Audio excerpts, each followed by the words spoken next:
তুমি যে এই খাতাটা লেখছো, দেখো এখানে এই পরীক্ষার খাতায় যদি এরকম লেখো, এই পরীক্ষার খাতায় যদি প্রথমেই কাটাকাটি, এই দেখো এদিকে এই প্রথমেই কাটাকাটি, ঠিক আছে, প্রথমেই কি কাটাকাটি, এরপরে কি ওভার রাইটিং, অর্থাৎ তোমার এখানে মনে হয় তেলাপোকা করে মনে রয়েছে, এরপরে এগুলো কি ফুল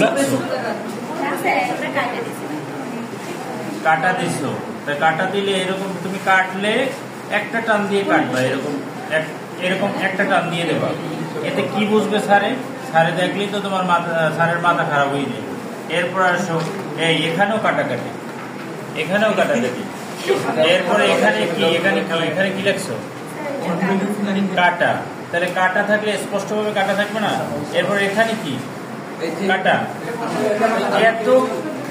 এত কাটাকাটি যদি একটা পরীক্ষার খাতায় হয়, তাহলে তোমার টিচার খাতাটা ধরলেই তো তার মেজাজ খারাপ হয়ে যাবে, এটা না?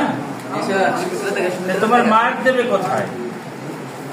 এই জন্য তুমি যদি কাটো এরকম একটা দাগ দিয়ে কাটবা, তারপরে যদি লেখা শুরু করো সুন্দরভাবে, এই যে কাটা ছিঁড়া মানে চিত্রটা আঁকছো, ঠিক আছে, এরপরে আবার তোমার কাটাকাটি, তাহলে টিচার কোনটা দিবে সঠিকভাবে কাটারও নিয়ম আছে, জানো? মানে তুমি যে কাটবা একটা জিনিস, তারও কি নিয়ম আছে। তুমি একদম তেলাপোকার মতো কাটে দিলা, ওটা দেখাও তো, এই দেখো এইটা মোটামুটি ঠিক আছে, কাটার নিয়ম এটা ঠিক আছে, সমস্যা হতেই পারে, একটা দাগ দিয়ে কেটে দিল, শেষ। এখান তো তেলাপোকা পড়তে পারবে না, মনে হয় তেলাপোকা পরে মরে রয়েছে, এরকম অবস্থা। অ্যাক্টিভ থাকতে হবে, কাটাকাটিরও একটা নিয়ম আছে।